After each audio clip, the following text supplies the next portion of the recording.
Tonight, we've got an awesome episode for you. But if you're new here, thanks for tuning in. We're all about helping you be an uncloseted conservative, which to me means sharing your thoughts, your opinions, and your beliefs, no matter the circumstance or the consequences. Tonight's guest is a practicing attorney out of Texas. He's going to talk to us about criminal justice reform, bail reform. He's going to talk to us about what's going on in Texas and the broader implications for the rest of the nation. That gentleman is Ken W. Good. But before that, we're going to cover a little bit of current events. You guys have been messaging and texting me all day. I read those texts even if I didn't respond to them. So let's get into the show.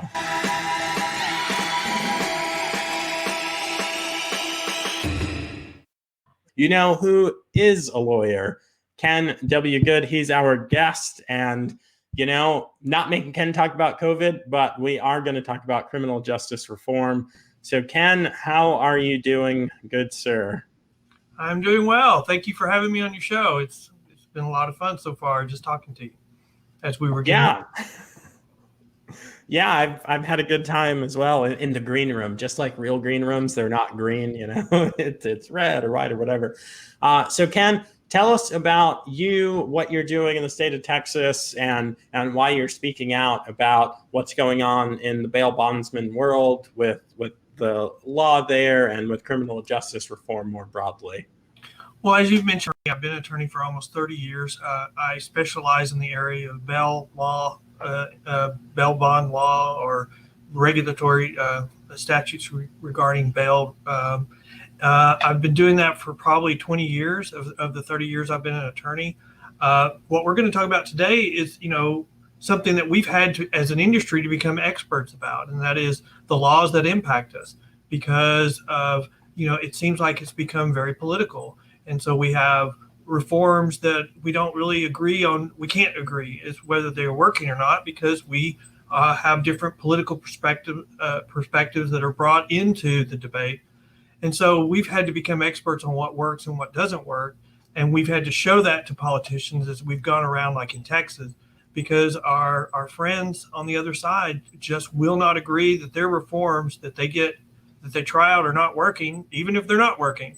Like in Harris County, they'll acknowledge that crime is going up, but they won't admit that it's because of bail reform. And so it's been something that we've been had to become experts on, and we have been working very hard to do it. And really, the reality is anything that helps the criminal justice system is going to help, is going to also be good for the bail industry, because we're an essential part of the criminal justice system, whether people realize it or not. Absolutely. It's funny, we talked about this a little bit off air, but the criminal justice apparatus is huge, and there are attorneys on both sides, prosecutors and defense attorneys, law enforcement officers, and all types of NGOs, intelligence gathering people. But a huge part of the problem is public awareness and public education. So in your view, what is it that the public is just missing, completely unaware of, when it comes to why this is important, what's going on in the bail bonds world, and how that manifests in society? Because we know that it does, but I think a lot of people don't see the connection there. Well, we see this push across the country for criminal justice reform. It started out as bail bond reform. And the debate started out with, well, bail bonds are unconstitutional. They're going to be held unconstitutional. That's not true. They were actually held to be constitutional. But then what the focus initially was, we're taking advantage of the poor. And so we had all these pushes for changes to protect the poor. But what happened was the changes went to the far extreme and made it where we're really tying the hands of judges, so they can't do anything, even if it's a career criminal. So you've got a situation where if they claim they're poor, or we're setting up a system where the judges have no option, they have to release people, even if they're career criminals and they get rearrested multiple times. We have the example of the gentleman in New York who was arrested over 80 times on misdemeanor charges. And, he's coming out of jail for the 80-something time, and he's like, bail reform is great, because the judge's hands are tied. They can't keep him. And so what we're seeing with what I call bad bail reform is we have no gatekeepers. Judges' hands are tied, and career criminals are taking advantage of the system. And that's the reason why you see crime increasing across the country where their bad bail reform has been enacted. And bad bail reform just means the judge's hands have been tied. And so that's giving a green light to the criminals to take advantage of the system. And that's what the public needs to be very careful about. We want to protect the poor, but we don't want to tie the hands of the judges so that criminals can take advantage of the system. So with rises in crime, are we talking like larceny and theft, or are we talking violent crime, a mixture of the two? What are you seeing? Is it different in Texas? Are there some trends? Well, like in Harris County, which is Houston right now, there's Crime Stoppers is tracking. They have over 130 people who've been murdered by people who have been released on multiple PR bonds, which is a personal recognizance bond, a free bond. So they've just been released from jail on a promise, pinky swear that they'll come back to court. And they've been released so many times that they just have perceived this as a green light. And so they've committed the ultimate crime. They've murdered somebody. I think it's across the spectrum. The Harris County DA just issued a report last Thursday saying recidivism, even in misdemeanors, is up greatly. And so crime is increasing significantly. And they're disagreeing with, the other elected officials who are kind of like ostriches putting their hands in the sand and saying, oh, crime's up, but it's not because of bail reform. Yes, it absolutely is. When you have a Democrat DA saying the crime is increasing, it's increasing across the spectrum, and it's because of bail reform. And I'd say bad bail reform. So in the 80s and 90s, there was we've seen pushes every decade. We've seen pushes to fight domestic violence. And then Mothers Against Drunk Driving, there was a huge push to fight DUI or DUI reform, if you will. We spoke about off air, and some of my listeners know I worked on the human trafficking task force for almost a decade. And a huge part of the push was there does need to be regulatory or legislative reform in the Trafficking Victims Protection Act, which came to the table very late, 2012, 2013. But the other piece, the thing that undergirds it, is there needs to be a public awareness campaign. There needs to be some pressure. We saw with domestic violence. We saw with drinking and driving. We're seeing kind of now with human trafficking. There needs to be a public outcry that this is important. Is the same thing applicable to, because before we got in touch, this wasn't on my radar, and I'm someone, I think I'm paying attention. So do we need kind of a public outcry or public awareness campaign about how these bail reforms and these criminal justice reforms are manifesting?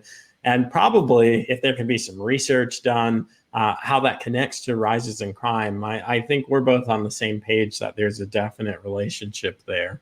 Well, I think before the pandemic, I would have agreed that we needed a public relations campaign and we needed a public awareness. But I think since the pandemic, we've really seen examples of bad bail reform on steroids, because people were not being placed in jail because of the pandemic and the risk of them getting COVID in jail. So we kind of saw a big move towards that.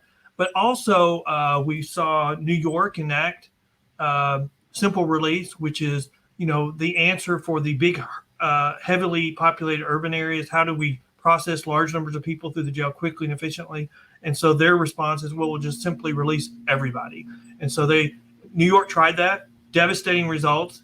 And even in heavily Democrat New York, they recognized during COVID that it was because of the reforms in the criminal justice reform, the bail reform that they enacted. So even during the pandemic, they repealed many of the reforms. They still have more to repeal. And so I think that now you're seeing law enforcement come out across the country where reforms have been enacted, or bad bail reforms where judges' hands have been tied. And you see them coming out saying the increases in crime that we're seeing is because of bail reform. And you see that now in LA, in California. You see that still in New York. You see it in Harris County.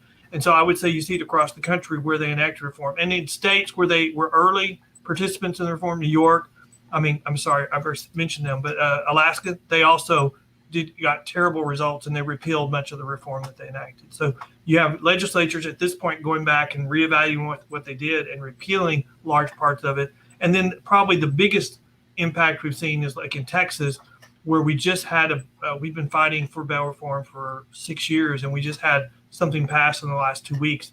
And I would consider it good bail reform, because it's the opposite of what we've seen. It's not tying the hands of the judges. It's giving them more tools, and it's also has a big accountability element. So great, we're going to give you a chance, but if you screw up, you're going to be held accountable. That's huge. I think a lot of policymakers have been unaccountable for decades, since before I was born. Not going to call anyone out by name right now. You can almost pick one out of a hat. But yeah, it's important to measure the outcomes of the policy, and it's good. I'm glad that Alaska undid what they did. I'm looking at this list, and I was just going to ask: Atlanta, Chicago, Dallas, Orlando, Indianapolis, huge increases in crime. Your people had sent over that the FBI data says that there are increases in homicide up by 25% 2019 into 2020, which I've looked at the uniform crime reports for the FBI to look at their trafficking statistics, but I've never seen a jump like this. How significant is an increase of 25% in homicides and other violent crimes? Well, it's incredible. It's something that we would have not thought of. I mean, crime has been decreasing, and now suddenly, not just to be increasing, but going up steeply. And it's in places that enacted what I would call bad bail reform. And so for people to look at you and go, oh, well, crime's increasing, but we don't know why. I mean, and then you have DAs elected, like, a good example would be the one in LA, where, you don't have anybody in the courtroom fighting for the victim, because the DA's office in LA has come out and said, we have a different opinion over who the victim is. So they think the criminal defendant is the real victim, not the victim who was robbed, the victim who was assaulted. And so the result of that is there's nobody in the courtroom arguing for the person who was the victim of the crime. And that's causing real problems. And let me tell you why. You start out with just little minor crimes, your misdemeanors, but you start getting this green light from the system. You're not going to be held accountable. So, hey, I'll just keep committing crimes. And over time, they get more and more brazen. And at some point, they're going to commit a worse crime. It may even be the ultimate crime of murder. And then they're at the point where really no return. And we've now created a system where we can't put someone back on track, or it's very difficult to get someone back on track when they commit a misdemeanor, because we've tied the hands of the judges in so many places. And so we've now made it where we're telling them, go ahead. But when you cross the line, they don't realize they've crossed the line. And now we've made it a worse situation for them. And the punishment they're looking at is going to be much more severe. And that's really the big tragedy. That's the system that we're creating in many of our jurisdictions across the country. Yeah, that's incredible. So 2 things. Thing one, I completely forgot that you guys can write in questions, and Ken or myself will answer them towards the end of the interview. The second thing is, you've watched this long, you like the conversation, so go ahead and like wherever you're watching, on YouTube, on Facebook. Like, if you're not subscribed, then subscribe to the show and leave a comment. You guys wouldn't believe how much that supports the channel, how much it supports me, and can't thank you enough for watching. Back to Ken. Some things there's a political divide, and some things there aren't. And I just see this as one of those issues. I'm originally from Long Island. Most of my family, are blue card holders firmly. And like them, a lot of society can't see the connection, the correlation between in this instance, I wouldn't even say leftist policies, but more broadly Democrat liberal policies. Criminal justice reform is good. Analyzing why there is a so-called school to prison pipeline, those initiatives are good. But the outcome actually matters. And you mentioned, I don't know if I told you, I live in Loudoun County. Loudoun, Fairfax, Arlington, we've got some of the worst. We have Commonwealth's attorneys here in Virginia. But we have some of the worst ones in the nation. I don't know how they stay out of the news as much as they do. Not Los Angeles County bad. We don't have people stealing $900 worth of merchandise from Dillard's and then Sears and then wherever else. But we've experienced exactly what you described, where not only was there no defense, but in my view, an incompetent defense. We've had instances where Commonwealth's attorneys will get up and say, I agree with everything the defense just said. And they're supposed to be representing the interests of the people. Again, not a lawyer. I don't know how the case that I'm thinking of is civil, not criminal. Is that not the picture of an incompetent defense? Isn't that something that's constitutionally protected? The idea that good, bad, whatever, whomever has done, a competent defense is going to be given in the courtroom. Is that part of the issue here? Is that a factor? You know what? I don't know if I think that that's a factor about providing a competent defense, because I agree with you. I think in a lot of our areas, we've got 2 defense attorneys in the courtroom now, and we don't have a prosecutor. And so I think we've just, the pendulum has swung in the completely opposite direction. We've been strongly law enforcement for so long, and now the pendulum has swung, and I think it's now starting to swing back more into a common sense area. And this concept of you can rob up to $900 and not be prosecuted. That's the perfect example. In theory, it sounds great. We don't want poor people who are having to steal to provide for their needs. But the idea behind that is they get arrested. We don't charge them. We show them where they need to go so they don't have to rob in the future. But then what happens in reality? In reality, organized crime gets involved. They recruit people. Your job is to go rob up to this amount of money in these installments every day and bring them to us. We'll sell it on the black market, and they can't be prosecuted. So that's the best example of where a good faith reform tied the hands of the judges, and now the organized crime is just taking advantage of it and running with it. So now at the point when you go to Walmart in California, first of all, they don't have any employees because of the minimum wage, but everything is behind lock and key, and you have to wait forever for somebody to come out to unlock it so you can get it. It's like you're visiting a fortress just to go buy, a power cord for your computer. It's crazy. And that's kind of the example of what we're seeing. And I think that what you mentioned about DAs is we have some groups coming in and poaching our elections and recruiting people to run. And, like in Texas, we had some people recruit people. And like, I think the Dallas County DA was an example that they had to take certain positions on crime if they got elected, and they did get elected. And so suddenly they start saying, well, we're not going to prosecute certain crimes, or they're going to mirror some of the policies in California. And I think that's so bad for the criminal justice system. The public does not have faith in the system. If you go to Dallas County, you do something, you will not be prosecuted. But you go to Tarrant County right next door, and you'll be prosecuted and having a criminal record for the rest of your life. How does the public have faith in the criminal justice system when we have those contradictions across the state? It's just ridiculous. Wow, that's incredible. So we've talked about a lot of the issue. I think a lot of viewers, one, they're just hearing about this, and they're probably thinking, as they're processing what you're saying, what the heck do we do about it? Who do we complain to? Who do we write letters to? What, if anything, can be done about this? Because this sounds like a ship that needs to be turned around immediately. It doesn't. You spoke about recidivism. You spoke about crazily high increases in crime rates. This isn't something that we can just kick the can down, maybe wait until the next election cycle. What can be done, and give us the stages. What can be done now in near term, and what can be done in the kind of medium term, 2 to 5 year time frame?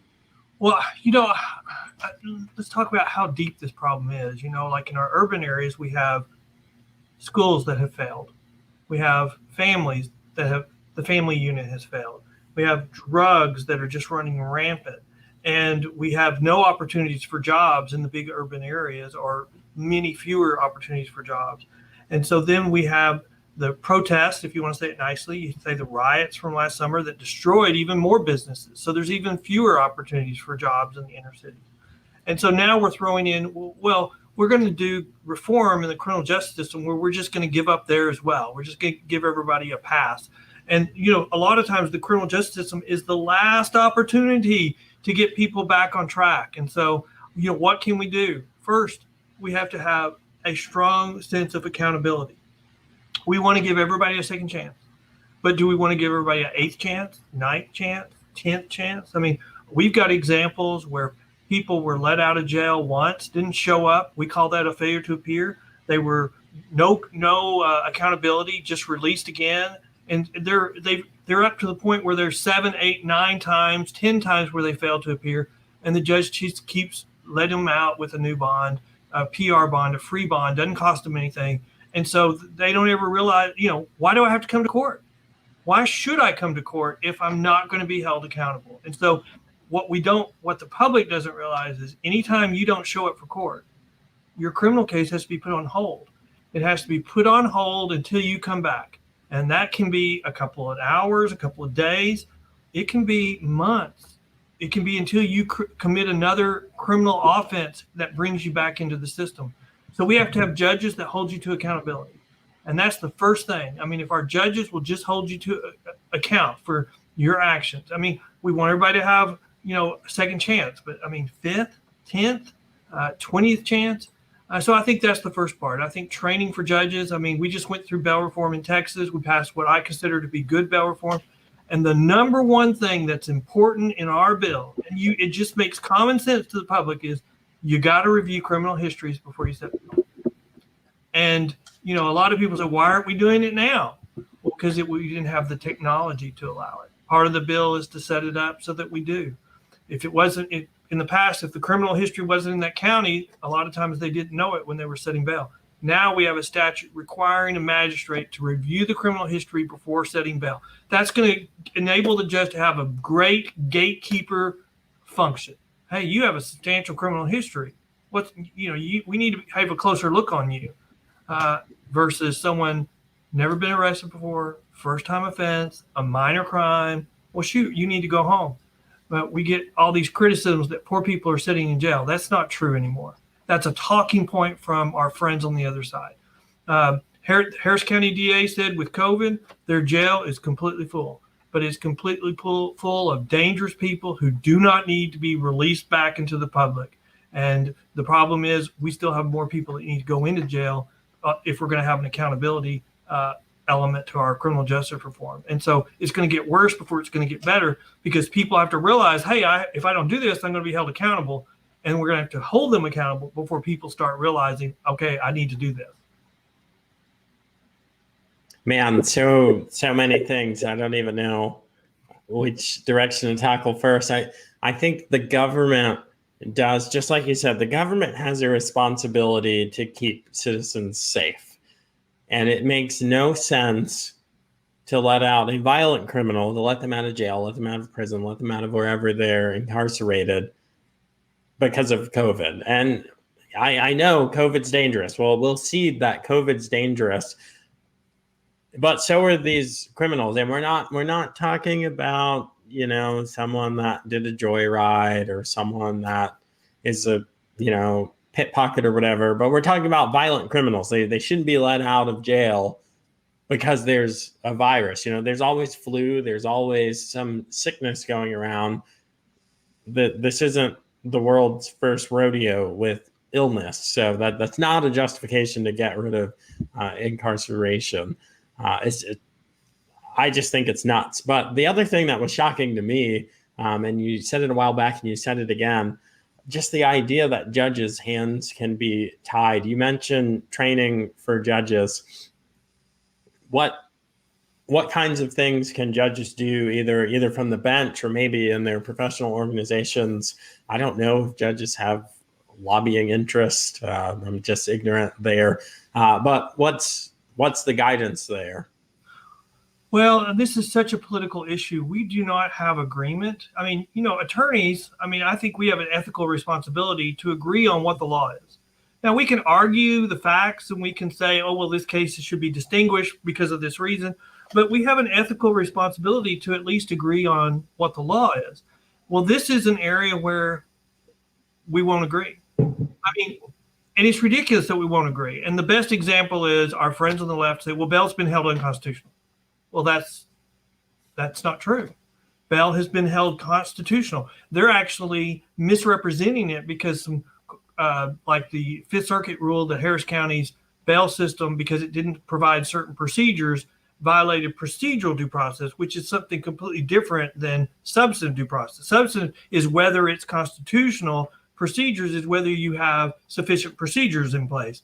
So the court ruled they didn't have sufficient procedures, so it violated procedural due process. So that is technically, they found it unconstitutional, but it's a lie to say it's substantively unconstitutional because we've had two courts, including the Fifth Circuit, to say that bail is substantively constitutional.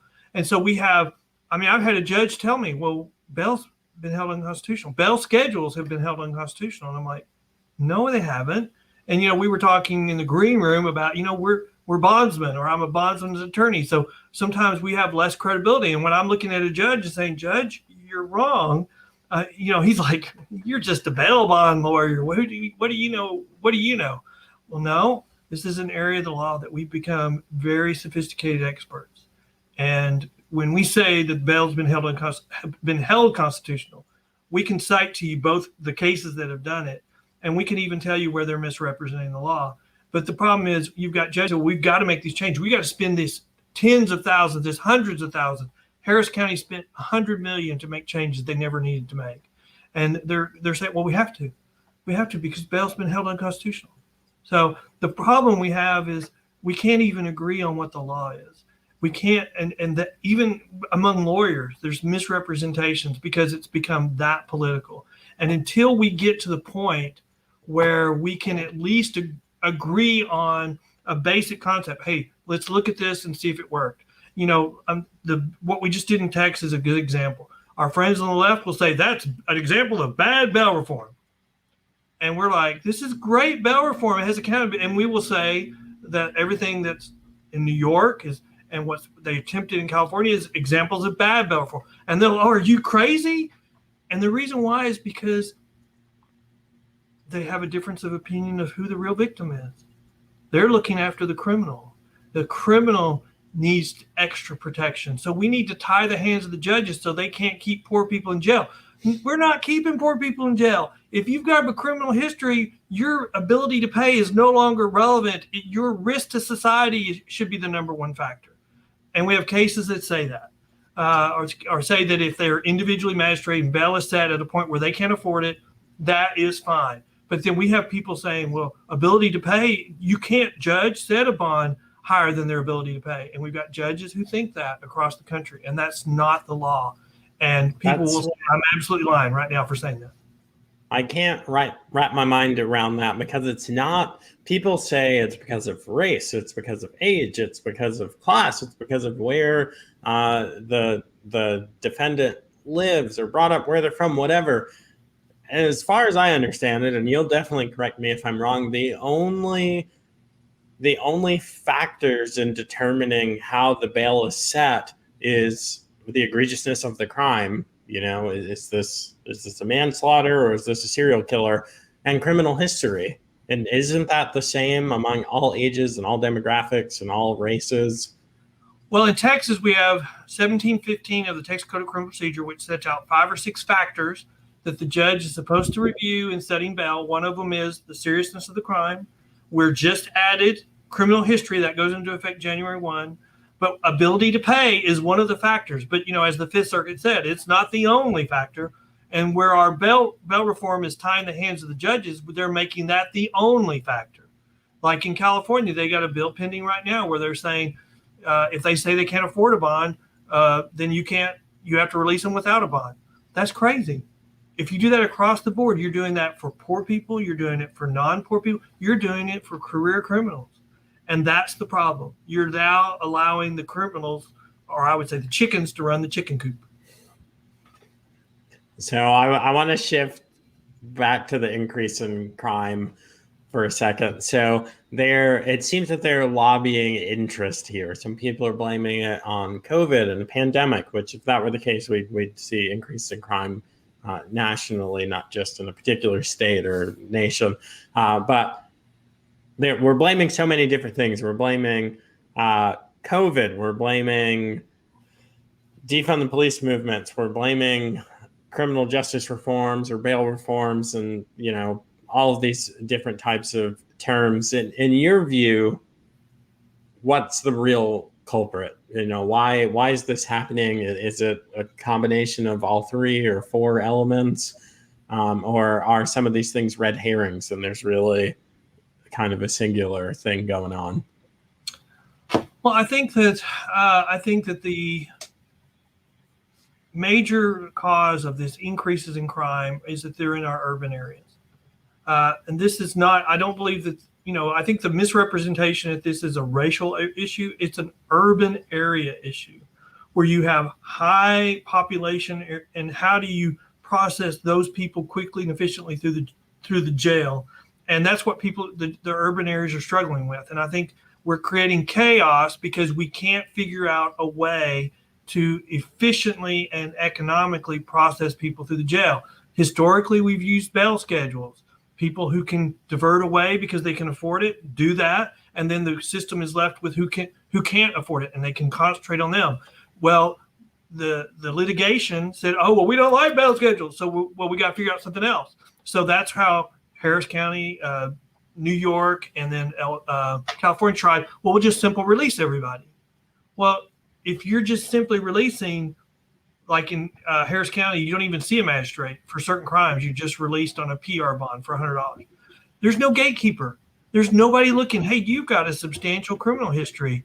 If I release you, you're just going to go commit another crime. You're a career criminal. I'm not doing that. There is no gatekeeper.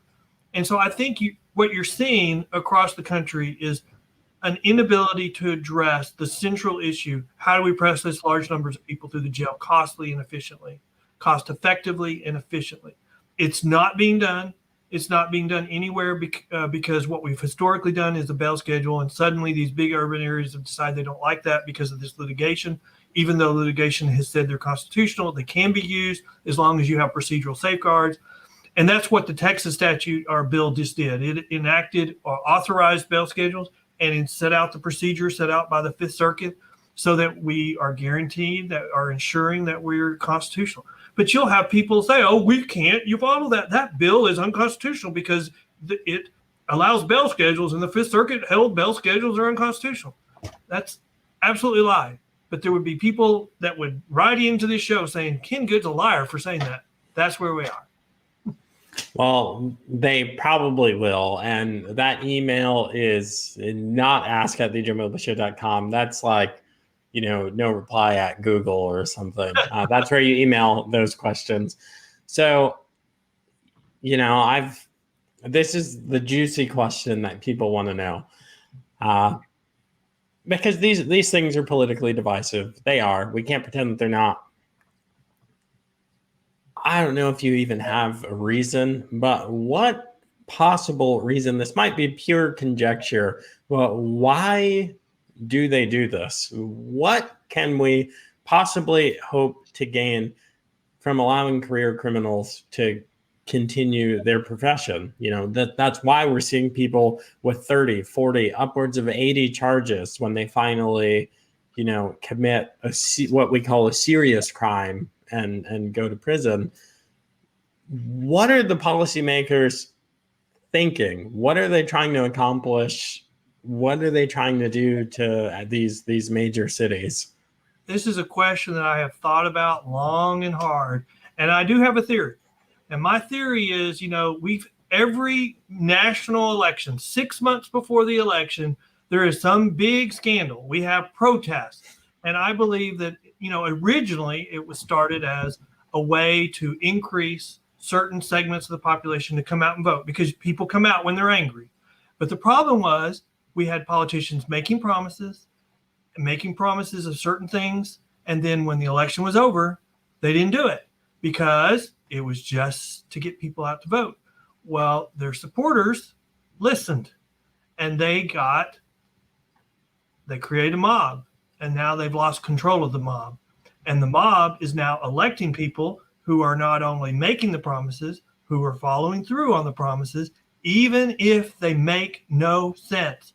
Because these people can't defend their arguments because they got elected making the same promises all the other politicians made for many years. They're just now acting on them and seeing the terrible consequences of them. And they're like, they can't defend it. And if you even try to debate them, suddenly you're racist. Because they can't defend their arguments, so they just have to attack you, and they attack you personally. I've been, in a room where I've tried to make an impassioned, strong, just analytical argument of what's going on, and their response was, "He's wrong. He's an idiot. Why are you listening to him?" I mean, how can you debate with people like that? I mean, I'll debate anybody on an analytical level. I'll bring the numbers. I'll bring the facts. I'll defend my position. But if all you're going to do is stand up and say I'm stupid, that's kind of like we're going back to third grade playground. You're dumb, you're stupid. Well, we would have thought as teachers that those were unacceptable arguments. But today, that's the arguments that we're hearing across the political spectrum on this issue. We don't have a debate. We don't talk about it. We don't look at it. It's just, if you disagree with one perspective, you're dumb, you're racist, and you need to be ignored. It's so interesting. My viewers know I don't try and hide it. I'm a Christian. We're a Christian family, and I'm never going to come out and say that things like grace or mercy are useless. Obviously, we all need it, and we do believe in second chances, but we can't. We're throwing the baby out with the bathwater if we're saying that justice will never be done. We're just doing away with the justice, with the criminal justice apparatus, with prisons. And we see these crazy flip-flops, like the vice president spends her entire adult life and career sending people away. Yeah, I think for decent crimes. Maybe not. The war on drugs was a tremendous failure, right? I'm just ready for that to be over. Now it's completely flip-flopped to, praising, St. George Floyd. The end of the argument, it sounds like the other side is making, it sounds like the logical end of that is we should do away with prisons. There should not be a criminal justice apparatus. If we do away with prisons, then we shouldn't have cops. All they do is write tickets or do health and welfare. I don't know what they would do. I don't know. They wouldn't have statutory power of arrest. There'd be nowhere to take people to. And I don't understand, you're having these conversations more than I am and more than the viewers are. I don't understand how they don't see where that logic train goes to. Have you had any success getting the light bulb to go off? Do you have any winning arguments? Well, I think we do have some success. I think we all agree that we don't want murderers out on the street. But where we have problems is they want rules that they believe are required to protect the poor. And if you look at people in prison, there's a disproportionate. I mean, people in prison don't have jobs, so they're poor. And so, the group that are pushing for criminal justice reform is not all one idea. It's a coalition. And some of them are very well-meaning people who just think if you're poor, you should not be prosecuted for a crime. If you stole something because you're poor and you have a family to support, that you should not be prosecuted for that. And then there's another segment, a small segment that I think wants chaos. And so I think right now they're all grouped together. And I think in our big urban areas, they're winning the day on arguments, but they're hurting their citizens. I mean, who does this hurt the most? In our inner cities, it's hurting our Black population disproportionately than anyone else. And that's being not reported because this is minority on minority crime in our urban areas. And that's the fundamental thing it's just getting ignored. We're now living in an area or a time when bad things that don't support your position don't get reported by your allies in the press. And so we can't have an honest debate. So I think,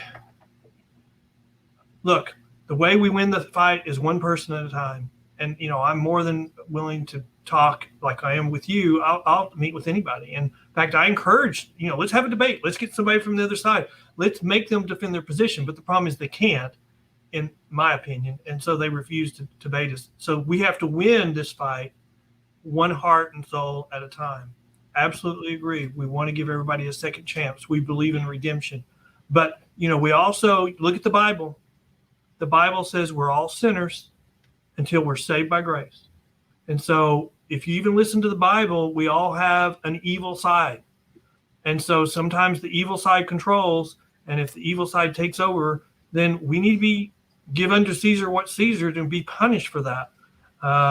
Now, what I would like to see on our criminal justice reform is, instead of just giving across the board release people from prison, I think we should have individual reviews, and for the people who have shown remorse and have done whatever we determine documents and demonstrates that remorse, then I think we should show mercy to those people. That's what we're failing. That's where we're screwing up. We're just doing across the board. Just like we're doing simple release for people, we're doing across the board release in federal prison. And it's just been a complete failure, and we've got to stop it. Awesome. Well, we're going to do a couple of commercials, and Ken, you're going to go first with the commercial for the Professional Bondsmen of Texas. But before that, I'm looking through the chat. I don't see any questions. Guys, you got a couple of minutes for questions. I'm going to ask Ken one or two last questions here after we do these shameless plugs for ourselves. But anyway, if your questions come in, then I'll ask them and Ken will answer them. And if they don't, then we will finish the sucker off. But Ken, tell us a little bit about what's going on with the Professional Bondsmen of Texas. I think I can get it up on the screen here. Oh. Well, if you want more information and you would like to delve into these issues a lot more, you can go to the Professional Bondsmen of Texas website, which is ptx.com. It has an abundance of information. We have a elected officials corner where you can go in and see all kinds of papers that we've drafted and our links to stories and videos. And we have a blog where we're pulling together the important stories in the criminal justice reform movement, and we're highlighting them there, and both good and as we're responding to what we think is going in the wrong direction. So I would encourage you to, if you would like more information, to go to pbtx.com, the Professional Bondsmen of Texas, and join us in educating your officials and your elected representatives, and to tell them we want good criminal justice reform, good common sense bail reform, and not this bad bail reform that ties the hands of the judges and allows career criminals to take advantage of the criminal justice system. I'm huge now. Okay. Awesome. And it's time for my commercial. This thing is like making me dizzy. I need it to go away. All right. There we go. Maybe. Awesome. So the sponsor of this episode, if the computer is going to catch up here, I think it is. The sponsor of this episode is worthy of our praise, guys. One, my wife and I wrote this, so obviously, we have a vested interest. But this is an excellent tool. It's a manual on giving God our best through worship. And I know, this show, we do convincing arguments. We talk about fallacies. We talk about things from different angles. And I know one person that a lot of us try to convince of things are our worship pastors. I don't care what they call them at your church. Worship arts, worship minister of music, whatever. It's all the same job. The biblical guidance is all the same. This is an easy read. It's like 15 or 16 pages. You can get it on Amazon, but here's the deal. You can get it for $10.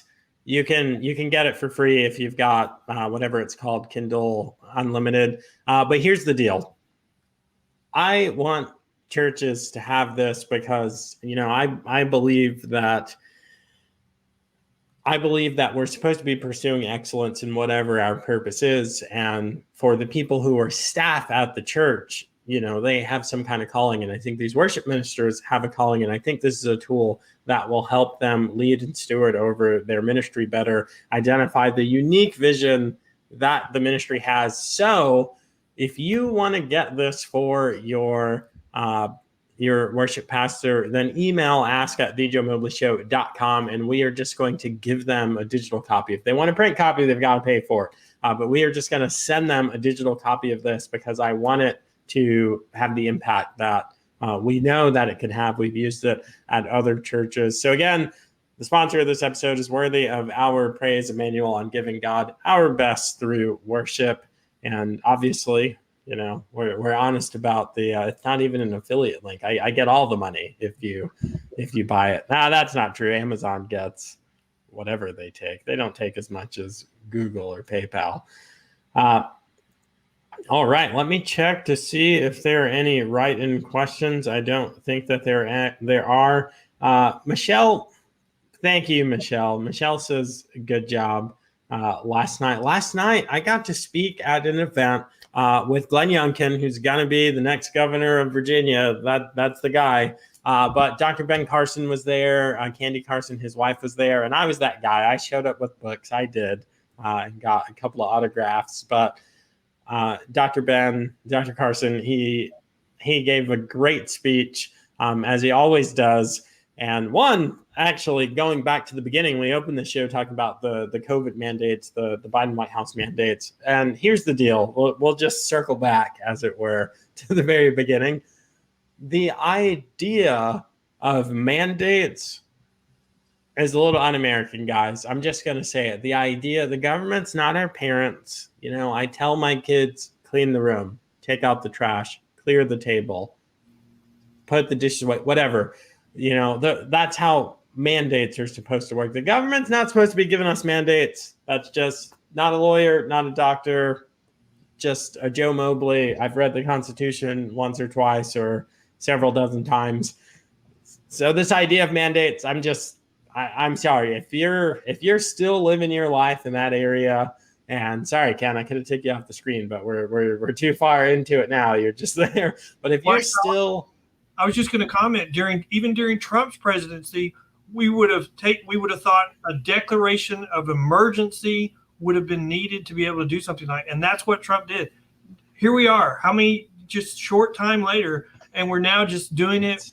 It's 3 years to flatten the curve. Urgency at all. Like we just have that power. You're going to see that not last very long in the courts, I believe. Well, guys, if you look at military as any indicator, the authorization of use of deadly force or military force, AUMF, military force, authorized use of military force, they signed that sucker in 2003, and we're still doing drone strikes and all that stuff, until like last week. So that's what happens anyway, I'll get off that horse. It's a whole tangent. Follow the mandates if you want. I don't care. I live my life. I don't wear masks. I don't. It's not because I'm a super spreader or whatever. I kind of feel like an adult. Kind of feel like I can do whatever I'd like to do within the law. And mandates aren't law. If they write these things in the law, which would be insane, but if they write these things in the law, then great. Then I'd be that person that would move. I'm not going to do the whole face diaper business, but. Oh, man. Beth Bartz. Don't get me started on Beth Bartz. Michelle. Thank you all for listening. Ken, you're going to get the last word, and here's the last question. You can't choose the Bible. Christians pick the Bible. Muslims pick the Quran. Mormons pick the Book of Mormon. If you could get everyone on earth to read and understand one book, what would you pick and why? And you get the last word, good sir. Oh, my gosh. That's a really good question. You know what? I'm going to be probably silly. Probably one of the most popular books ever that's been sold is an Agatha Christie murder mystery, and Then There Were None. It's only outsold by the Bible and Shakespeare's works, and it's a murder mystery where 10 people go to an island, and at the end, everybody's dead, and you're trying to figure out who committed the murder, and and it's her best book. I think the lesson from there is, we all live in fear and we all have to get along. And if we can't get along and we're just going to fight for power and we're going to fight each other, then that's chaos. And then we don't have a country. If we're not a country of laws, then we're not a country. And if we get to the point where we think, well, we shouldn't enforce the laws, we shouldn't have any prisons, then we're really just giving our organized crime a green light to take over the country. And that's what will happen. And so when our friends on the other side are saying we need to do these things for the poor, our response is, and it should always be, well, what are the safeguards that we're also putting in place to ensure that we're not allowing career criminals to take advantage of the criminal justice system? And if they can't answer that question, then we can't go forward with those reforms. And that's where we are when they're enacting bad bail reform. They're tying the hands of the judges without any safeguards to the public. And that's why we're seeing increases in crime, and public safety is being substantially downgraded and at risk. And so we have to give judges the tools to hold people accountable. And until we do that, we're going to be our own little book of Then There Was None. Thank you so much for having me tonight. Awesome. Ken, thanks so much for joining the show. And you are a consummate professional. You answered my question well, and you also answered the question that you wanted asked for the end. And that's how you answer questions, guys. I'm learning a ton about interviewing from my guests. So that was awesome. Ken W. Good, his website again is, lost the button. There it is. Professional Bondsmen of Texas. Guys, check it out. If you're an attorney in Texas, then definitely check this out. PBTX, that's Papa Bravo Tango X-ray.com for you military folks out there. Guys, if you're watching to this point, you like the show. So go ahead and make it formal. Like, share, and subscribe. YouTube likes it when you say smash the like button. Facebook likes it when you say whatever, I don't know, thumbs up. But like, share, and subscribe. Make sure that you're subscribed to the podcast, because there is content that never makes it on the YouTube for obvious reasons. That goes out onto the podcast. You can follow you can type The Joe Mobley Show, or just even Joe Mobley at this point, because my SEO strategies are working. Wherever you listen to podcasts, you can find it. And when I get booted off of those servers, you can go straight to the source, thejoemobleyshow.com, and click on the listen tab. While you're there, come on, guys. I know you love the shirts. You love the uncloseted conservative shirts. And right now, I'm sure people are buying my 1-star would not recommend Joe Biden shirt. This is where you can get it. Go on the website, look at the pop-up, fill out the form, and you get 20% off. Ken, thanks for, I forgot to take you off the screen again, brother. Thanks for sitting through these shameless ads. And thanks. I look forward to speaking to you again. I think that you just educated us a lot about what's going on with criminal justice reform, bail reform, all of these things that it's called. And I look forward to having you again. Well, thank you for having me. I enjoyed it very much.